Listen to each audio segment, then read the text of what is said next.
In our program dedicated to Rus as a civilization of global significance, we touched upon the theme of A.S. Pushkin. Why did you consider it necessary to return to these problematics? A.S. Pushkin is a global phenomenon of our Russian civilization, of all humanity. I believe that in the future, not even particular programs, but whole television and radio channels will be devoted to this phenomenon. Through the disclosure of the second semantic line of his immortal creations, the epiphany of humanity and our people first of all will take place. The fact is that the second semantic line is extremely difficult and maybe even impossible to pass when translating into another language. Numerous attempts to translate Pushkin into English were unsuccessful. At one time, V.V. Nabokov undertook to refute this objective reality, but he summed up his work with the following phrase: "The golden cage remains, but the bird has disappeared." It is to this bird that we will devote our program. Could you explain the concept itself, the concept of the second semantic line? Any creation of the highest art, literature, painting, music, differs precisely in that it contains a certain mystery, a certain hidden meaning, and in polysemantic forms, it differs depending on the subject of perception of this work of art. Let us start with an elementary visual analogy. The fables of Ivan Krylov and Aesop are written with an obvious second semantic line, since only a child may not guess that behind any character of an animal there is in fact one or another human character, human vices and dignity. Let us not be children when reading A.S. Pushkin. He is the fabulist of the new era and uses a much more complex scheme for encoding information. In his works, behind each character, there is one or another global social phenomenon or large groups of people in governorial hierarchies. Hence the mystery, attractiveness, and even some mysticism of many of his immortal creations.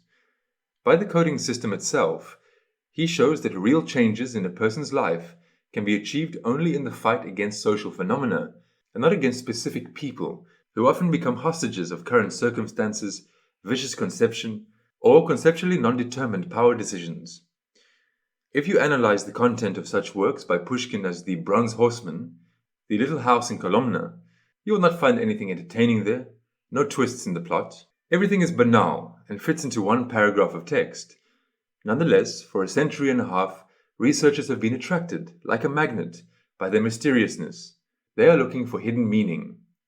Such a search is fruitless at the level of the first semantic line, at the level of the so-called plot. A completely different picture will appear to your gaze if you enter into the second semantic line.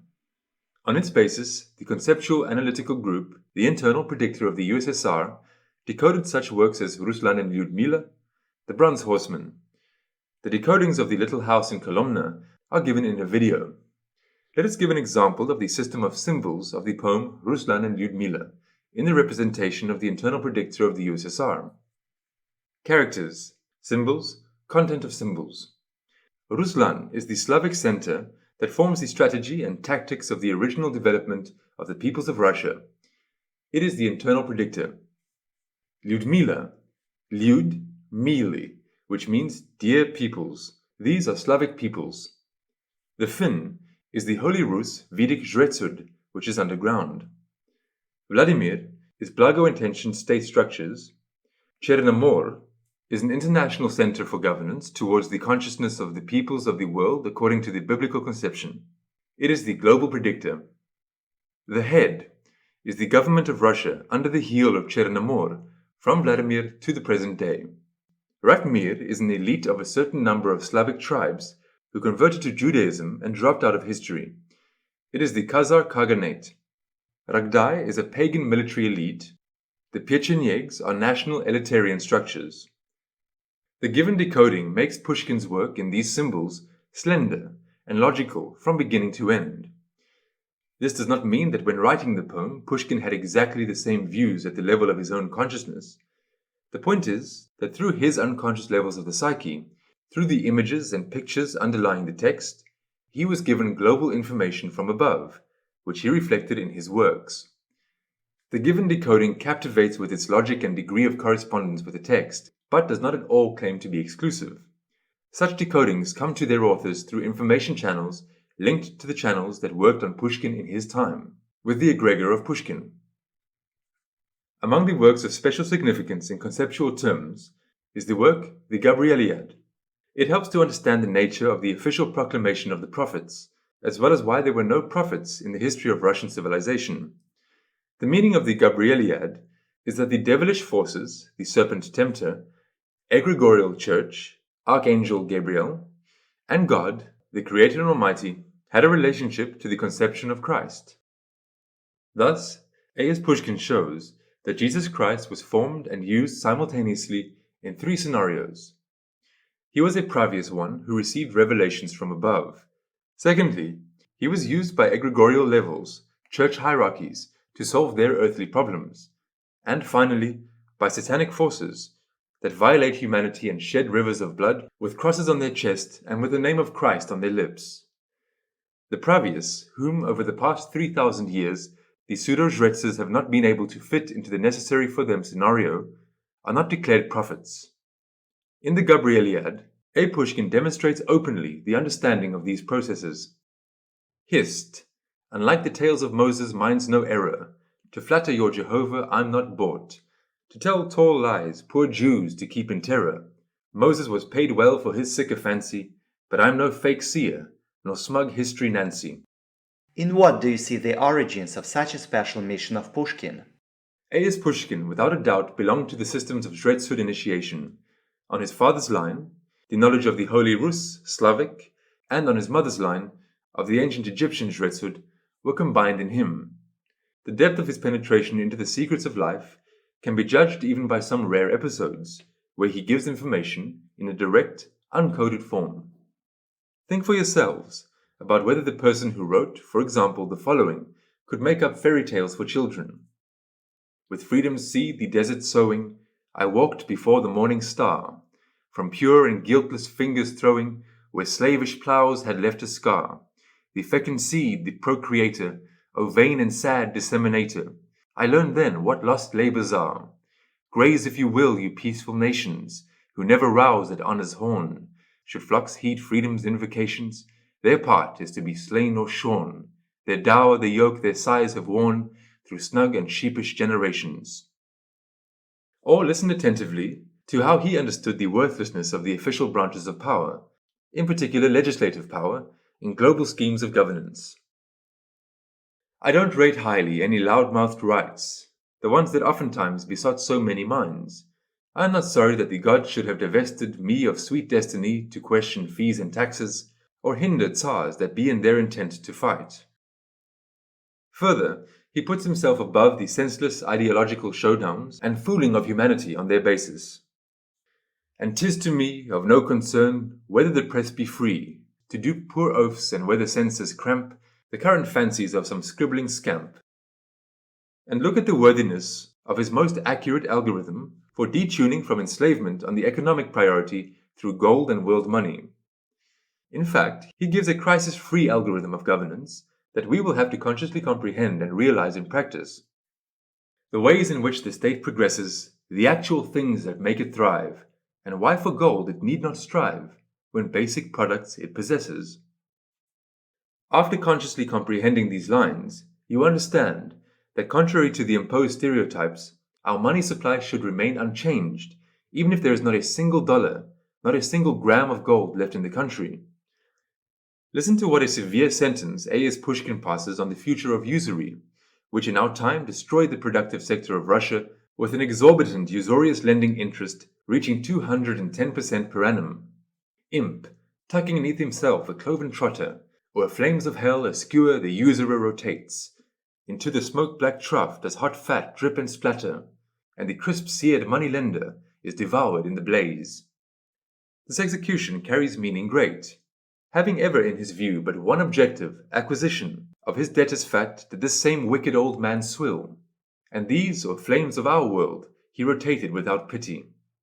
In our programs, you have convincingly shown the essence of the 6 governorial priorities of conceptual power. Are they also presented in the works of A.S. Pushkin? Yes, they are. I consider it possible to give answers to your questions directly through the poems of A.S. Pushkin.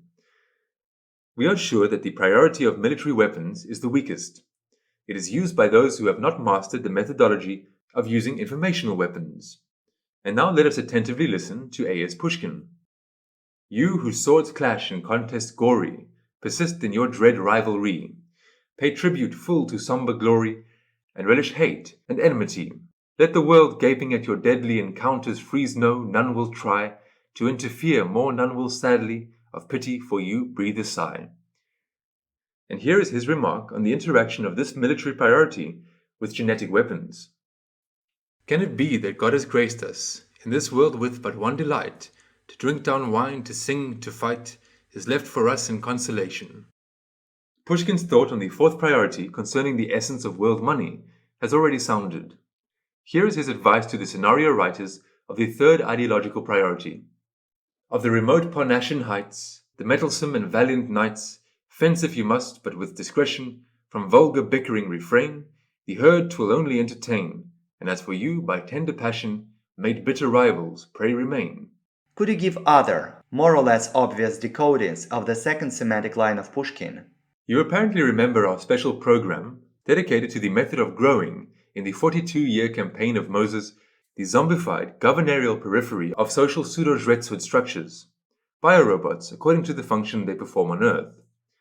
And here is a reflection of the results of this savage experiment on human genetics in the works of A.S. Pushkin. By fears that clamoured inwardly, so dragging out his days ill-fated, he seemed like something miscreated, no beast, nor yet of human birth, neither a denizen of earth, nor phantom of the dead. Pushkin clearly and unambiguously speaks about his understanding of the revealed by us law of time, and the powerlessness of the global predictor before it, the powerlessness of the current algorithms of governance. From the sky the stars he'll pluck our wager, or shift the moon that sails on high, but change the law of time and aging he cannot, hard as he may try. 7 works by A.S. Pushkin, written in a single chronological and semantic matrix, ending with the work The Blizzard, are filled with specific mysticism. A special one of them is A Secluded House on Vasilievsky Island, 1828, followed by a rigid chronological grid. On October the 9th, 14th, and 20th, 1830, The Undertaker, The Station Keeper, The Young Lady Peasant Woman were one by one published. Exactly on the same dates, October the 9th, 14th, and 20th, a month later, The Little House in Kolomna, The Shot, The Blizzard were published. All these 7 works are written in one matrix of images. Each of them has 7 main characters. Let us provide an opportunity for the inquisitive radio listeners to identify these characters with social phenomena. Let us give some hints. The form of governance is a widow or a widower in all 7 works of A.S. Pushkin. The governing elite is the deceased in each of the works. Liberal intelligentsia is Vladimir Nikolaevich, Masha's fiancé, the Blizzard. People are Masha, the Blizzard, the Shot. Parasha, the Little House in Kolomna. Ideology until 1917 is Masha's maid, the Blizzard. Fiokla in the Little House in Kolomna. Ideology after 1917 is Mavra, Little House in Kolomna, Schmidt, the Blizzard. Candidates for the leadership of the people. In the Blizzard is Colonel Burmin. In the House in Kolomna, the black-moustached guardsman. Today, the information left to humanity by A.S. Pushkin has begun to work. I would like to end today's program with the lines of one of the supporters of the conception, Deadwater. There are prophets in our fatherland, and the last lines come out when the sons of Russia stand.